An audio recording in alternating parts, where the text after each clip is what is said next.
오늘은 귀한 시간, 귀한 말씀을 통하여서 나그네 인생이란 제목으로 하나님의 귀한 말씀을 함께 나누고자 합니다. 우리는 예수 그리스도를 통하여 나를 구원하신 하나님을 믿습니다. 아멘입니까? 예수 그리스도께서 우리를 위하여 피를 흘리셨을 때 우리를 억누르고 겁박하던 모든 죄와 사망의 권세로부터 우리는 다 해방을 받게 된 것입니다. 그래서 예수 그리스도 안에서 성도된 우리는 이제 이 땅에서 왕같은 제사장이요 거룩한 족속이요 주의 소유된 백성으로서 하나님의 자녀됨의 권세를 가지고 이 땅을 살아가게 됩니다.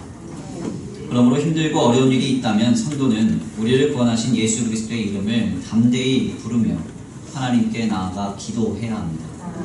그리고 주님을 항상 찾고 구하며 붙들며 또한 살아가야 합니다. 바로 그때 주님은 우리와 함께 하셔서 예수 안에서 이미 이루신 바대로 우리에게 찾아오사 역사하시리라 믿습니다.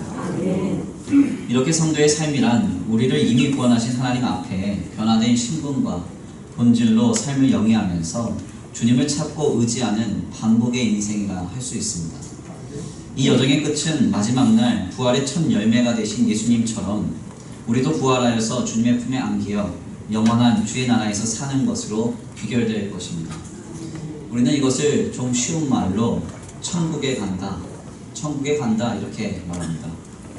그러나 이와는 별개로 예수님을 오직 유일한 구원자로 믿지 않고 하나님을 모르는 사람들은 평생을 주님의 역사를 전혀 경험하지 못하다가 영원한 형벌에 빠지게 될 것입니다. 이를 우리는 쉬운 말로 지옥에 간다 이렇게 말합니다. 이렇게 진리인 기독 신앙 안에서 전해지는 우리의 결국인 천국과 지옥에 관하여서 가장 문학적으로 탁월하게 표현한 작품은 우리에게 이탈리아의 문학가로 잘 알려져 있는 단테가 썼다고 전해지는 라 디비나 콤메디아라고 흔히 이야기하는 신곡이라는 책입니다. 특별히 그 신곡의 내용 중에서 베르길리우스와 함께 여행하는 단테의 신곡 지옥편은 모두 9개의 지옥을 차례로 설명합니다. 이 지옥으로 들어가는 문 위에는 매우 유명한 글귀인 여기 들어오는 너희는 모든 희망을 버려라 라는 섬뜩한 글이 쓰여져 있고, 탁월한 조각가였던 로댕은 생각하는 사람이라는 조각상을 이 지옥의 문을 조각할 때 정중앙 상부에 만들어 넣기도 하였다고 잘 알려져 있습니다. 여하튼 이 단테의 신곡 지옥편에서 이 지옥의 문을 지나자마자 9개의 지옥이 차례로 펼쳐진다라고 그렇게 설명하는데요.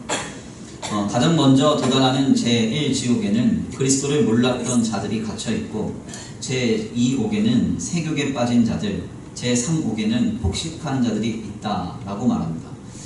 그리고 제4옥에는 걸신 들린 듯 돈을 모아 무분별하게 낭비한 자들, 제5옥에는 쉽게 분노한 자들, 제6옥에는 흉악한 이교도들이 있다 그렇게 말합니다.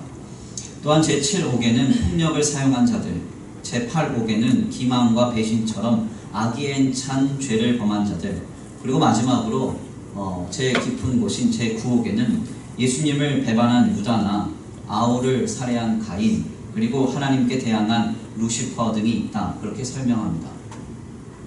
그런데 사실 단테가 표현한 9개의 지옥 중에서도 이들 가운데 가장 흥미로운 것은 바로 첫 번째 지옥인 제1옥, 즉 림보라고 불리는 이 장소입니다. 우리말로 지옥의 변방이라는 뜻에서 변옥이라고도 불리는 이 림보는 절망의 장소이긴 하지만 다른 지옥들에 비하면 그다지 나쁜 곳으로 묘사되진 않습니다. 특별히 이곳에서는 아픔과 고통으로 인한 통곡 소리는 들리지 않고 다만 후회와 한탄이 가득한 한숨 소리만 들린다 이렇게 단테는 말합니다. 그래서 이곳에서는 세상 속에서 도덕적으로나 학문적으로 또는 예술적으로 훌륭한 업적을 남겼지만 살아서 예수님을 몰랐거나 예수님을 믿지 않았던 영혼들이 갇혀 있다고 합니다. 예를 들면 시인이었던 호메로스나 영웅이었던 헥토르, 카이사르, 학자였던 소크라테스나 플라톤, 아리스토텔레스와 같은 사람들이 바로 이 제1옥에 갇혀있다. 그래서 이 제1옥인 림보에서 계속해서 후회와 한탄으로 한숨 쉬고 있다 이렇게 표현하는 것입니다. 실상 단테의 이러한 묘사는 진리인 기독신앙이 전하는 놀라운 깨달음 하나를 통찰하는 것입니다. 그것이 무엇입니까? 세상에서 아무리 뛰어난 학자나 영웅으로서 많은 성취와 업적을 남겼다 하더라도 예수 그리스도 안에 있는 하나님을 신앙하지 않으면 결국 후회와 한탄이 가득한 종말을 맞게 될 것이라는 사실입니다. 이는 현재의 삶 속에서도 그러하고 죽음 이후의 삶에서도 역시 마찬가지입니다. 그래서 진정 예수 그리스도 안에서 하나님을 신앙하지 않는 사람들의 인생을 잘 들여다보면 그들은 늘 자신의 삶을 뒤돌아보며 후회하고 한탄하기가 일수입니다. 과거를 회상하며 후회하거나 한탄하고 늘 뒤를 돌아보아 한숨 짓는 인생이 많다는 것입니다. 이는 오늘의 삶을 지나 먼 훗날 우리의 육신의 생명이 맞춰지고 나서도 영원히 계속될 것입니다. 물론 이 후회 중에서도 가장 큰 후회거리는 예수님을 모르고 그리고 진정 하나님을 부인했던 것입니다. 이들은 단테의 표현처럼 영원이라는 시간 속에서 지옥에 갇혀 한숨만 푹 쉬게 될 것이라는 사실입니다. 그러니까 예수님을 모르면 그리고 하나님을 신앙하지 않으면 이 땅에서 살아가는 동안 삶의 순간순간 후회와 한탄을 늘어놓으며 살다가 결국 죽어서도 영원히 후회와 한탄 속에 살게 된다는 이야기입니다. 그러나 중요한 점은 진정 예수 그리스도 안에서 하나님을 신앙하는 성도들은 이러한 모습과 다른 삶을 살고 다른 종말을 맞습니다. 아멘입니까? 진정한 성도는 어떤 삶을 삽니까? 지난날을 후회하는 것이 아니라 감사를 합니다. 그리고 늘 뒤를 돌아보아 하나님의 섭리가 있었음에 항상 기뻐합니다. 그래서 실상 신자는 과거의 일로 후회를 일삼지 않습니다. 늘 순간마다 한숨 짓는 인생이 되지 않습니다. 우리의 삶을 돌아보면 그 당시에는 정말 공고하고 낙심되던 일이 지금은 하나님이 일하셨던 현장과 하나님의 섭리가 가득했던 신묘한 기억으로 고백된다는 것입니다.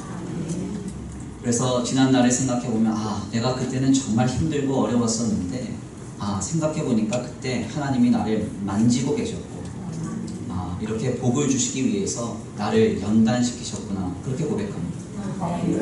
더 나아가 어떤 이는 그때 내가 정말 낙심하여 낙오할 뻔하였는데 지금 생각해보니까 그때에도 우리 하나님은 나와 함께 하시며 내게 일하고 계셨다 이렇게 고백하는 것입니다. 이는 실상 오늘날 우리만의 고백은 아닙니다. 모세가 40년 광야 생활을 마치고 이제 가나안 입성을 기다리고 있는 이스라엘을 향하여서 하는 고백 설교의 내용을 잘 들여다 보십시오. 모세가 마지막으로 설교하는 그 현장 속에서 무엇이라고 선포합니까? 신명기서 8장 15절에서 16절인데요. 다 같이 한번 찾아서 공독해 올리겠습니다. 신명기서 8장 15절에서 16절입니다.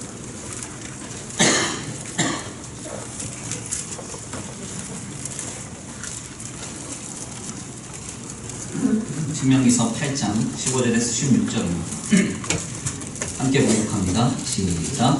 너를 인도하여 광대하고 위험한 광야하고 유명과 전갈이 있고 우리 없는 강조한 땅을 지나게 하셨습니다. 너를 위하여 가나안 반석에서 물을 내셨습니다.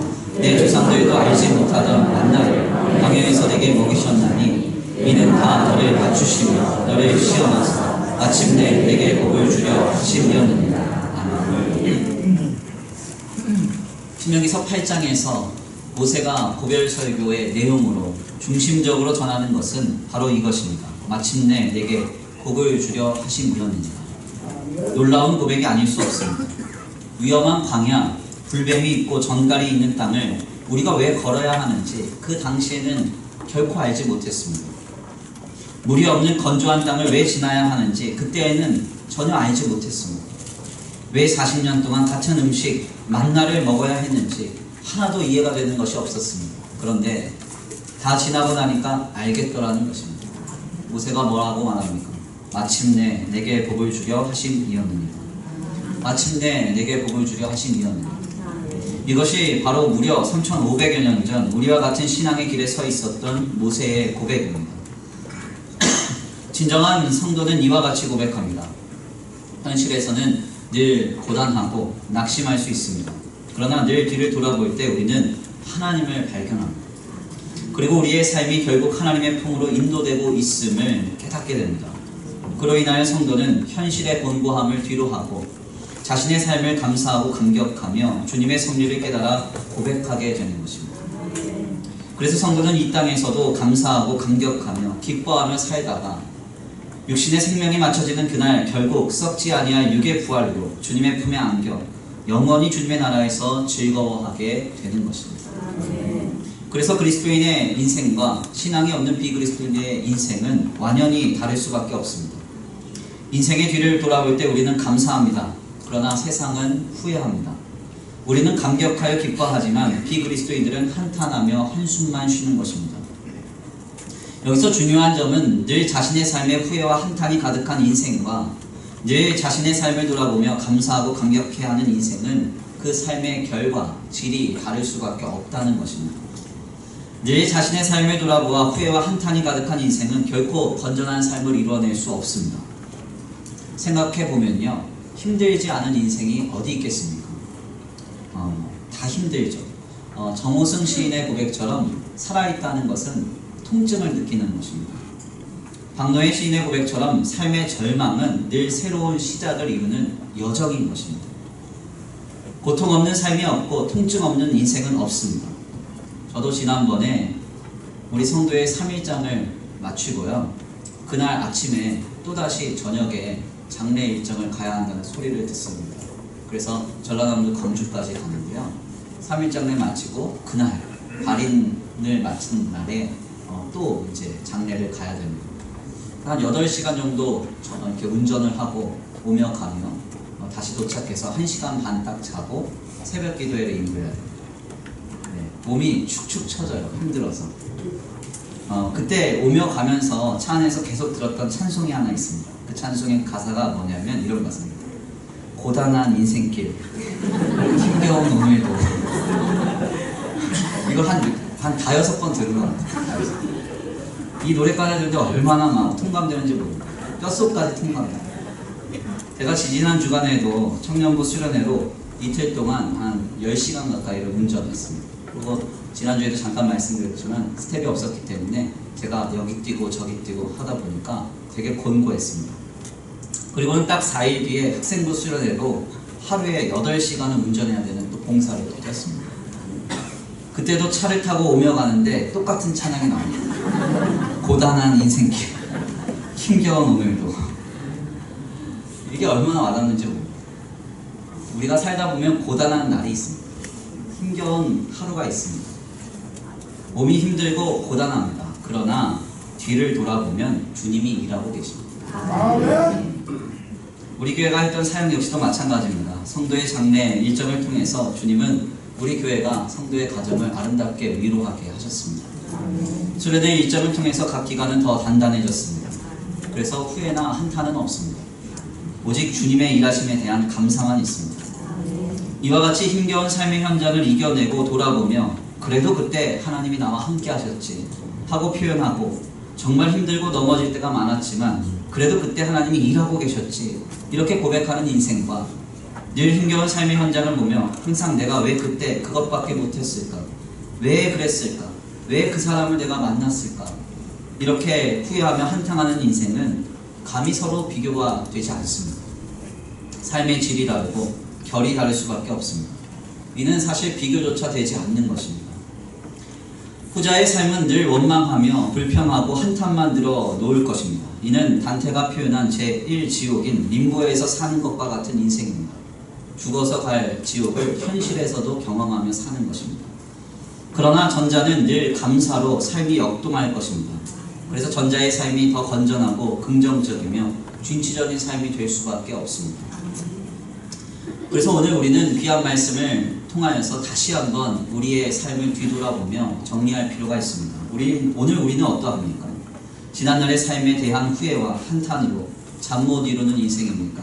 아니면 지난날을 돌아보며 주님의 섭리를 깨닫고 감사하며 감격하는 인생입니까? 사실 이러한 근본적인 그 모습의 차이는 삶을 인식하는 세계관의 차이에서 기인됩니다. 진리인 기독신앙 가운데 있는 성도들은 우리의 삶이 하나님께 붙들려 있음을 압니다. 그리고 우리의 인생의 결국이 하나님께로 향하여짐을 분명히 압니다. 그래서 우리는 지난날의 삶의 현장이 내가 보기에는 이모저모로 부족하고 결핍되었다 할지라도 지금 우리 주님이 나를 주의 소유로 빚어가고 있음을 믿습니다. 그리고 주님의 나라로 우리의 인생이 향하여져 가고 있음을 믿습니다.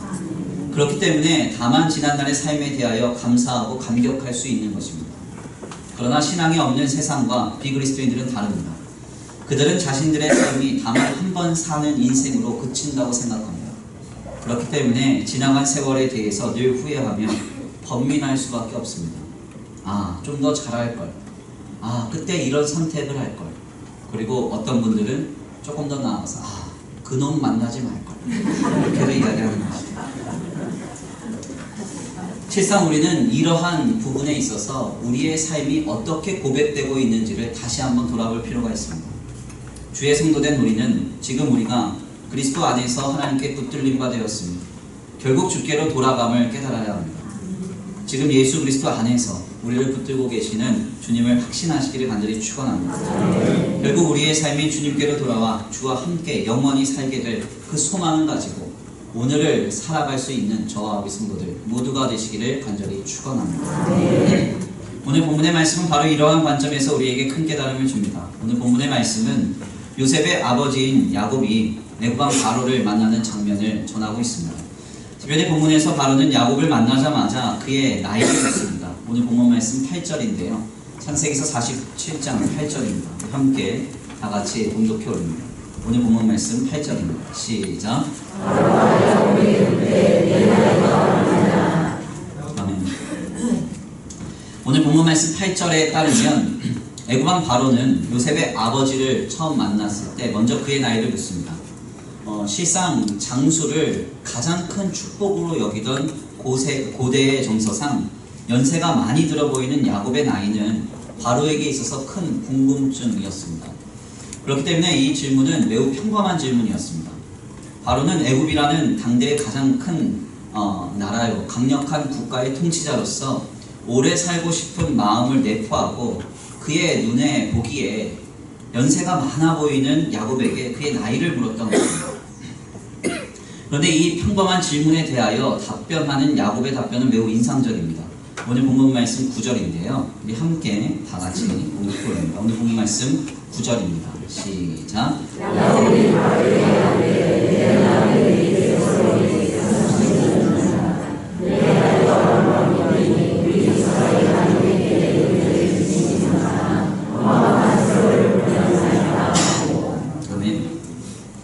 오늘 본문 말씀 9절 말씀에 따르면 자신의 나이를 묻는 바로의 질문 앞에 야곱은 자신의 인생을 표현하기 시작합니다. 우리 생각에는 너 몇 살이니? 저 몇 살이에요? 답변하고 말면 그만인데요. 이것저것 덧붙여서 비유적으로 설명하고 묻지도 않은 내용까지도 전합니다. 뭐라고 말합니까? 자신의 삶은 나그네 길이고 자신의 삶이 조상의 연조에 미치지는 못하지만 험악한 세월을 보냈다. 이렇게 말하는 것입니다.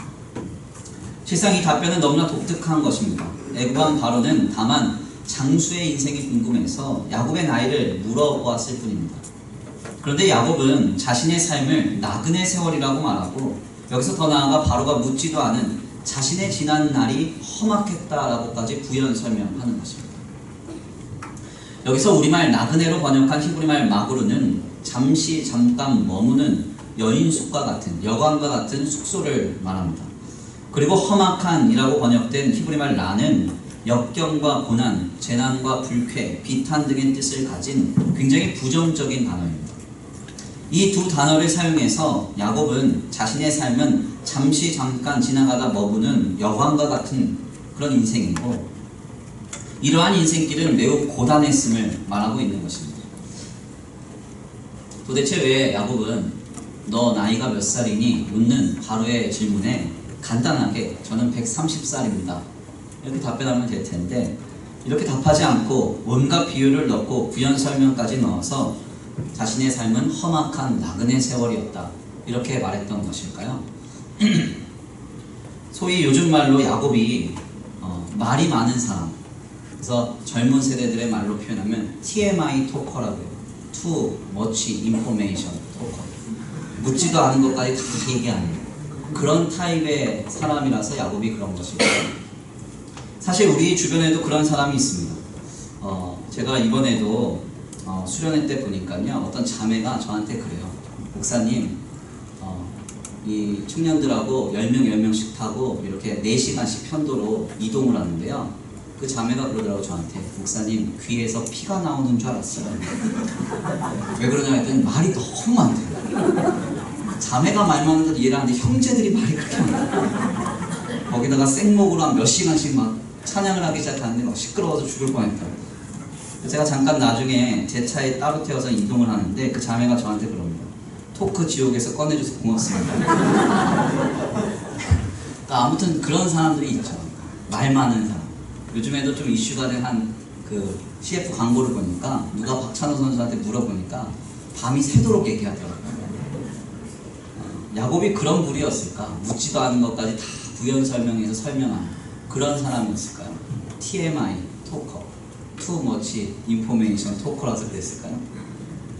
그런 거 아닙니다. 아니면 뭐 야곱이 130세나 먹다 보니까 나이 많이 먹어서 말이 많아진 걸까요? 그것도 아닙니다. 사실 본문에 대해서 유명한 성서 주석가인 매튜 헨리는 매우 분명하게도 야곱이 의도적으로 이렇게 대답했다 이렇게 말합니다.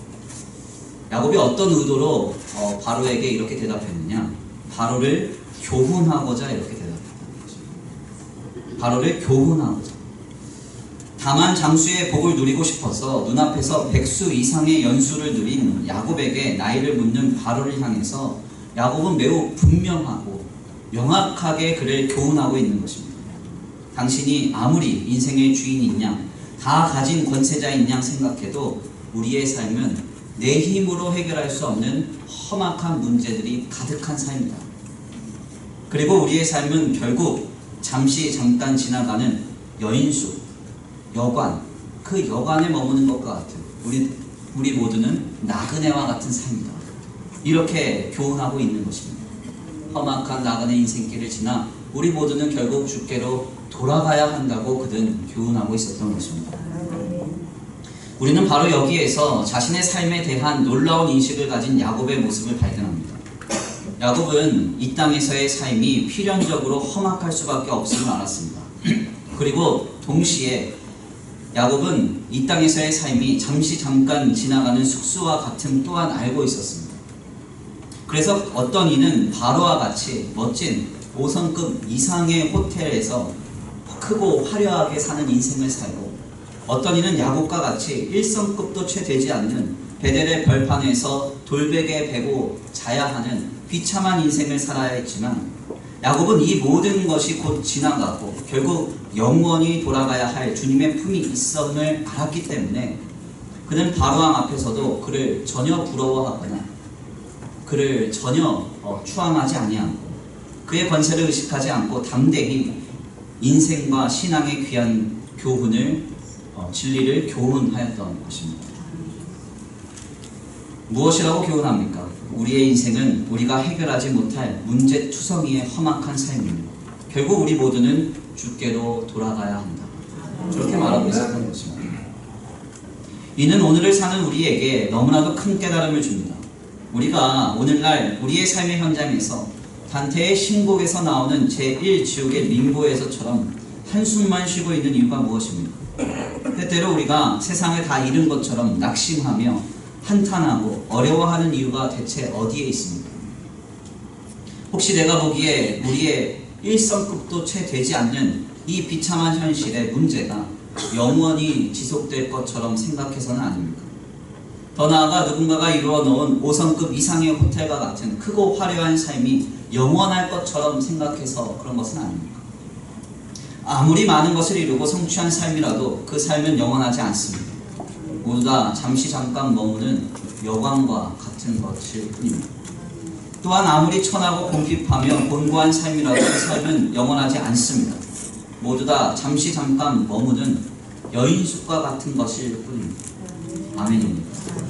그래서 라틴어 유명한 격언인 호쿠쿠아케 트란시비트, 이 또한 다 지나가리라. 아멘입니다. 우리의 삶은 다 지나갑니다. 지나고 또 지나가다가 결국 예수 그리스도 안에서 구원받은 우리는 주님께로 돌아가 주님의 품에서 영원히 살게 된다는 것입니다. 바울의 고백처럼 모든 만물은 주에게서부터 나와서 주로 말미암고 주께로 돌아가게 되는 것입니다. 그래서 구약 성경의 대부분의 증언은 구약에 있는 믿음의 선조들의 죽음에 대하여 이렇게 이야기합니다. 그가 여호와께로 돌아간다. 그가 여호와께로 돌아간다. 결국 우리는 주께로 돌아가는 것입니다. 그러므로 우리는 바로와 같은 삶을 보며 한숨 쉴 일도 없고 지금의 현실을 보며 한탄할 필요도 없습니다. 단테가 표현한 제1록인 림보에서 사는 것처럼 후회와 한탄이 가득한 한숨 쉬는 삶을 살 필요가 없다는 것입니다. 우리는 하나님의 자녀입니다. 아멘입니까? 믿으세요? 하나님의 아들이신 예수 그리스도께서 우리를 위하여 모든 것을 내어주사 하나님의 사랑을 우리에게 확증하시고 우리의 결국과 미래를 확정하셨습니다. 아멘입니다. 이것은 영원한 생명입니다. 영원한 승리입니다. 영원한 자유이고 영원한 평강입니다. 그러니 우리는 지금의 현실을 보면서 한숨 쉴 것이 아니라 다만 늘 뒤를 돌아보아 오늘까지 인도하신 하나님께 감사하며 결국 우리를 주의 품에 품으사 영원한 기쁨을 누리게 하실 그날을 소망하면서 오늘을 힘있게 살아내면 되는 것입니다. 그때 우리는 모세의 고백처럼 너를 낮추시며 너를 시험하사 마침내 복을 주시는 그 하나님을 경험하게 될 것입니다. 그 역사의 주인공이 되실 수 있는 저와 우리 성도들 모두가 되시기를 간절히 축원합니다. 타락과 부패로 나라와 민족이 파멸의 수령으로 깊이 빠져드는 만국의 시기에 하나님의 선지자로 부름을 받았던 한 사람이 있었습니다. 예루살렘 성은 함락되었고 나라와 민족의 쓸만한 역군들은 모두 다 바벨론의 포로로 줄줄이 끌려가기 시작합니다. 모든 것은 다 파멸되어서 주의 성전마저 불타고 있습니다. 아무 소망이 없고 아무 희망도 없는 이 상황 속에서 다만 눈물을 흘릴 수밖에 없었던 이 선지자는 이렇게 주님의 말씀을 대언합니다. 예레미야서 29장 11절입니다. 제가 공독해 올려드리겠습니다. 너희를 향한 나의 생각을 내가 아나니 평안이요 재앙이 아니라 너희에게 미래와 희망을 주는 것입니다. 너희에게 미래와 희망을 주는 것입니다. 이 말씀은 놀라운 의미를 내포합니다. 다 망한 상황, 다 비참한 상황, 이제는 소망도 없고 희망이 없는 현실 속에서 주님은 이렇게 말씀합니다. 미래와 희망을 주겠다. 일반적으로 주님이 직접적으로 분명하게 위로하시기 위해서는 이렇게 위로하시면 안 됩니다. 이거 하나도 위로되는 메시지가 아니에요. 어떻게 위로하셔야 됩니까? 지금은 다 무너졌지만 내가 다시 고쳐주겠다. 지금은 다 망했지만 내가 다시 회복시켜주겠다. 주님 이렇게 말씀하셔야 정상입니다. 근데 주님이 그렇게 말씀하시지 않습니다. 미래와 희망을 주겠다 그렇게 말씀합니다. 이것이 도대체 어떤 의미일까요? 사실 이 본문은 우리가 지금 읽고 있는 개역 개정판의 성경보다 이전 번역인 개역판이 훨씬 더 번역을 잘했습니다. 예전 번역은 이렇습니다. 나 여호와가 말하노라 너희를 향한 나의 생각을 내가 아나니 재앙이 아니라 곧 평안이요 너희의 장래에 소망을 주려 하는 생각이라. 너희의 장래에 소망을 주려 하는 생각이라. 여기서 장래라고 번역된 히브리말 아하리트는 미래 혹은 장래라는 의미보다 마지막, 끝이라는 의미가 더 강합니다. 그러니까 마지막, 끝날 이렇게 번역하는 것이 더 옳습니다. 그리고 소망이라고 번역된 히브리말 티크바는 끈을 말하는데요. 니는 누군가가 사지로 떨어지려 할 때 꽉 붙들어서 살아가게 하는 그 줄을 의미하는 것입니다. 살아가게 하는 줄. 그래서 유일하게 이 성경에서 이 단어가 줄로 사용된 용례는 기생 라합이 가나안 정탐꾼을 숨겨준 뒤에 여리고성이 함락될 때 구원의 표시로 정탐꾼들이 창에 달아놔라 했던 그 붉은 줄 할 때 그 줄이 바로 티크바입니다. 그런데 성경은 매우 특별하게도 가나안 정탐꾼들이 라합에게 붉은 줄을 매라 할 때 이렇게 말해요. 티크바 후투 샤니 이렇게 말합니다. 무슨 얘기냐면 붉은 줄 혹은 끈을 매라 이렇게 얘기했어요. 후트라는 말을 넣습니다. 그런데 이후에 말씀에서는 라합은 후트를 매지 않고 티크바를 맸다 이렇게 얘기해요. 목사님 아침부터 되게 복잡하게 쉽게 설명해 고생하시는 것 같은데요. 라합의 이야기를 다루고 있는 여호수아서 2장을 제외하고는 히브리말 티크바가 줄로 사용된 용례가 없습니다. 총 33번 정도 사용되는데요. 여호수아 2장에서만 2번 티크바가 줄로 사용되고 나머지는 다 소망으로 번역이 됩니다. 그러니까 이러한 성경의 용례를 전제해 보면 이는 매우 의도적인 표현이 아닐 수 없습니다. 라합은 단지 창에 구원의 어떤 붉은 줄을 맨 게 아니라요, 구원의 소망을 맺던 것입니다. 아멘입니다. 즉 주님은 우리의 삶의 무너진 자리에서 우리에게 아하리트 티크바를 주십니다. 무엇을 주신다는 이야기인가? 마지막 날에 끈을 준다는 거예요. 마지막 날에 끈. 결국의 소망을 주신다는 것입니다. 이 소망이 아무것도 아닌 것 같아도 아닙니다. 지금 당장 내게 소유를 늘리거나 내 문제를 해결해 주거나 특별한 내게 혜택을 준다, 이런 의미 아닙니다. 마지막 날 우리의 삶은 주께로 돌아가게 될 것입니다. 요한계시록의 말씀처럼 모든 눈물을 닦아주시며 다시는 아픈 것이나 혹하는 것이나 애통하는 것이 없는 그 나라에서 영원히 주님과 함께 즐거워할 그 결국을 주신다는 것입니다. 우리가 결국 험악한 세월을 지나 마지막 날 주님 품에 안길 것을 깨닫게 하는 이 아하리트 티크바는 오늘 우리로 하여금 현실을 향한 한숨을 그치게 합니다. 우리에게 마지막 날에 소망이 있음을 깨닫게 하므로 오늘에 대한 후회와 한탄을 지우고 영원한 기쁨과 감격으로 오늘을 살아가게 하는 것입니다.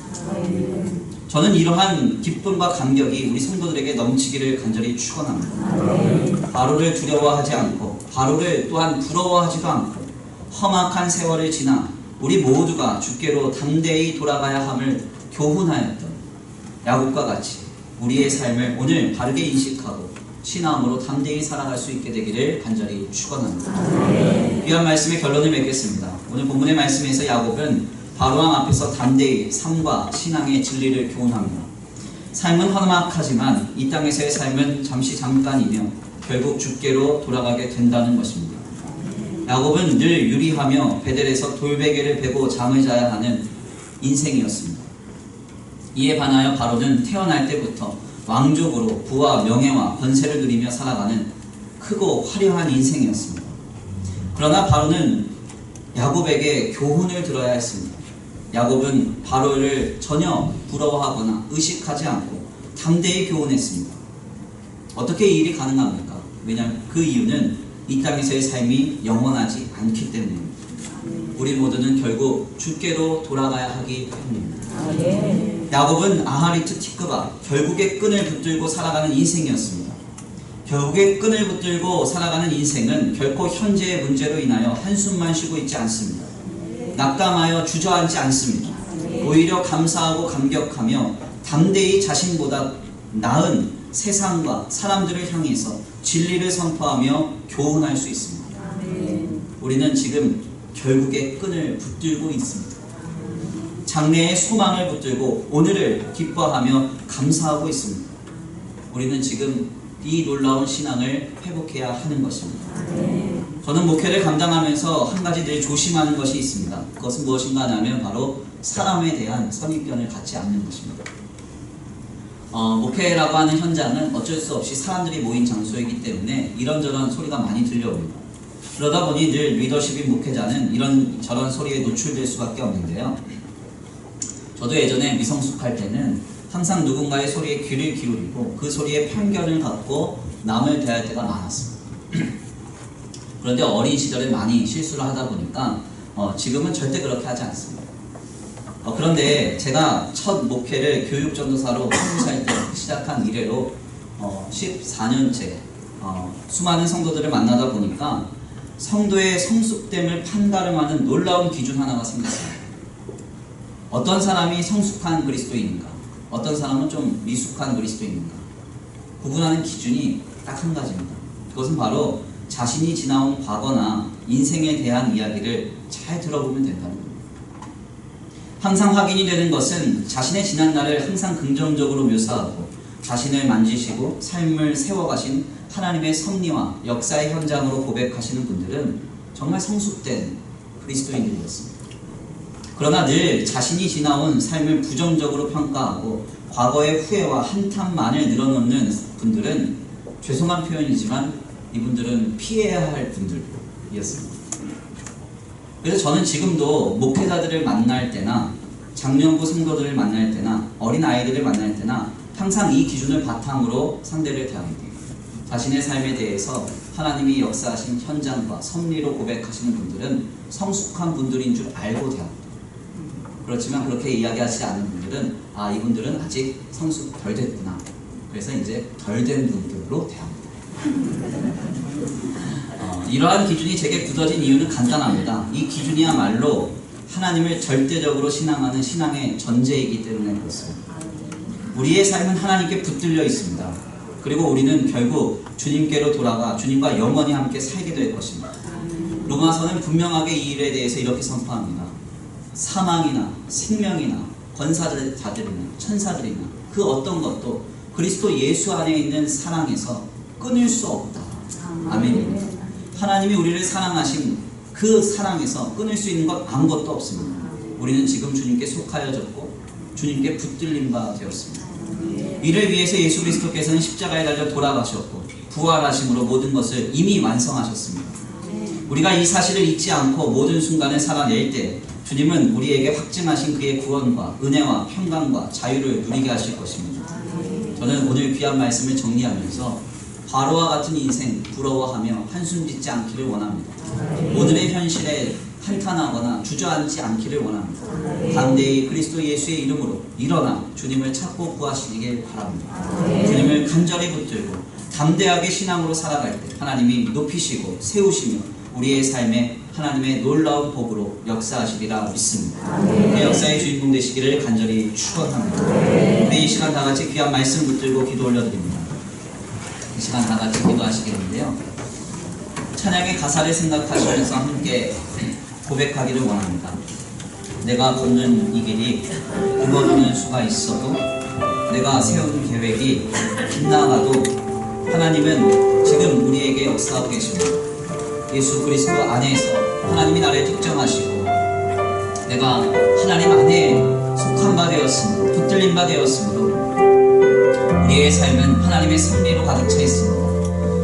하나님은 나를 붙드시고 하나님은 인도하셔서 결국 주의 품으로 이끌어 가실 것입니다. 주님의 품에서 우리의 눈물을 닦아주시고 다시는 아픈 것이나 복하는 것이나 애통하는 것이 없이 영원히 기뻐하며 즐거워하는 그날이 이를 때까지 온전히 주님을 향한 신앙으로 바르고 건전하게 우리의 삶을 그리고 우리의 심령을 지키고 세워가기를 원합니다. 크고 화려한 하루의 인생 앞에서 담대히 신앙과 삶의 진리를 교훈하였다. 야곱의 신앙을 본받게 하여 주옵소서. 우리 결단하시면서 찬양으로 나아가시고 말씀 붙들고 주여 한번 부르시고 기도 올려드립니다.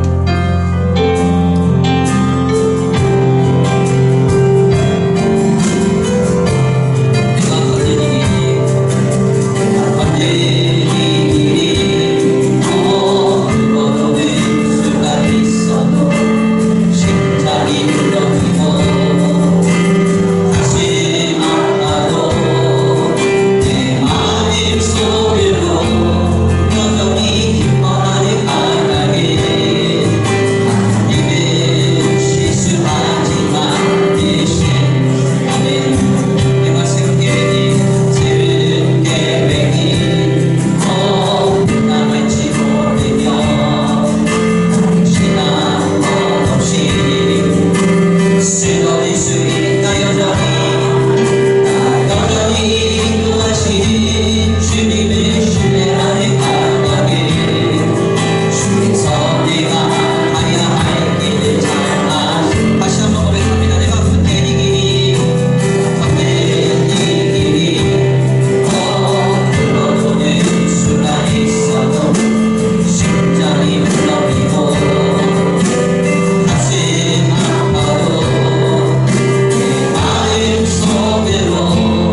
예수 안에서 내가 하나님께 속한 바 된 줄 믿습니다. 하나님 나를 붙들고 계신 줄 믿습니다. 우리의 삶은 결국 주님께로 인도될 줄 믿습니다. 하나님, 이러한 삶의 여정 속에서 아버지 세상의 크고 화려한 인생을 보며 한숨 짓지 않게 하시고, 아버지 우리의 삶의 아버지 결핍과 어려움을 보며 낙심하지 않게 하여 주옵소서. 결국 우리를 빚어가시고 이루어가신 주님을 기대하게 하시고, 결국 주의 품에 안으실 그날을 소망하면서 오늘을 살아내게 하여 주시옵소서. 우리 이 시간 결단하고 소원하시면서 주여 한번 부르시고 통성으로 기도를 드립니다. 주여 한번 부르시고 기도합니다.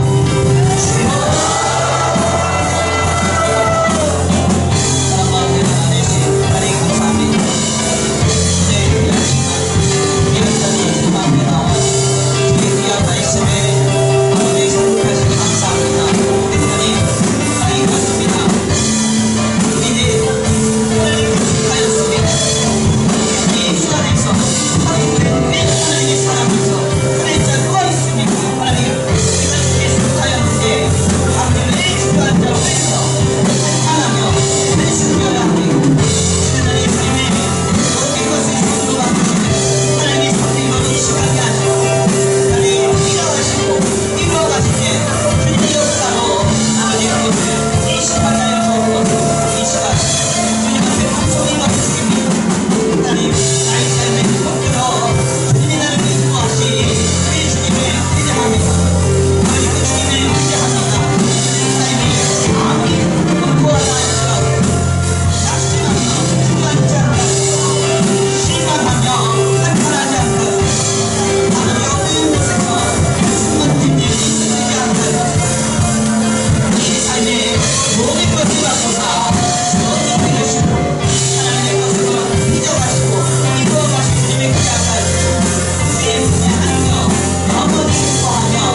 통해서 우리의 인생이 주께 속하였고 주께 붙들려 있음을 믿게 하시니 감사합니다. 우리의 삶의 결국에 우리를 품으실 아버지 그 주님을 기대합니다. 아버지, 다시는 애통하는 것이나 아픈 것이나 곡하는 것이 없고 모든 눈물을 닦아주사 주의 품에서 영원히 기뻐하게 하실, 즐거워하게 하실 그 주님의 나라를 소망합니다. 아버지, 그 소망을 붙들고 오늘을 살아내게 하여 주옵소서. 아버지, 바로와 같은 세상의 크고 화려한 삶의 현실 앞에 그것을 부러워하며 그것에 상처받아서 낙심하거나 한숨 짓는 인생 없게 하시고, 지금 우리의 삶의 결핍과 부족 때문에 또한 아버지 낙심하거나 한숨 짓는 인생이 없게 하여 주옵소서. 모든 것으로 선을 이루시고 우리를 주의 것으로 빚으사 주의 나라로 인도하실 주님의 승리와 역사를 기대하게 하시고, 모든 상황 속에서 우리와 함께하고 계시며 우리를 위하여 일하고 계시는 주님을 기대하게 하여 주시옵소서. 오늘 귀한 주일 예배 가운데 나와 주님 앞에 신앙으로 결단하는 우리 성도들 한 사람 한 사람 기억하여 주시옵시고, 주님 날아가는 그날까지 모든 지각에 뛰어난 그리스도의 평강으로 마음과 생각을 지켜주셔서 하나님 결코 낙심하지 않으며 믿음으로 견인하며 하나님 앞에 신실한 크리스찬으로 아버지 아름답게 삶을 승리할 수 있도록 역사하여 주시옵소서. 오늘 귀한 자리에 나와 주님 앞에 예물 올려드립니다. 하나님, 이 예물이 쓰여지는 곳곳마다 영혼과 생명이 살아나게 하시고 하나님의 나라와 아버지 주의 복음을 위해서 가장 먼저 쓰임받는 예물 되게 하여 주시옵시고, 드려진 손길 위에 복의 복을 더하셔서 하늘의 신령한 복과 땅의 기름진 복으로 덧입혀 주시고, 아버지 모두가 다 본고한 날을 지내고 있는 이때에 하늘의 보고를 여시사 하늘로부터 공급되는 놀라운 역사가 있게 하여 주시옵소서. 돌아가는 발걸음도 안전히 거하게 하시고 아버지 주님의 은혜 가운데 아버지 한 주간 승리하게 하시며 세상을 부러워하고 악인의 형통을 따라가지 않게 하시고 거룩하고 구별된 길에 서서 담대히 신앙으로 살아갈 수 있는 복된 한 주간의 삶이 되게 하여 주시옵소서. 도우실 줄 믿고 감사함을 올려드리오며 사랑과 은혜가 많으신 우리 구주 예수 그리스도의 이름으로 감사하며 기도 올려드립니다. 이제는 우리 주 예수 그리스도의 은혜와 성부 하나님의 극진하신 사랑하심과 성령 하나님의 내주 교통하심이 오늘 귀한 자리에 나와 크고 화려한 바로왕 앞에서도 전혀 굴하지 않고 전혀 그를 부러워하지 않고 담대히 삶의 진리와 신앙의 진리를 교훈하였던 야곱의 신앙을 본받기로 결단하는 모든 성도들 머리 위에 이제로부터 영원토록 함께 있을지어다. 아멘.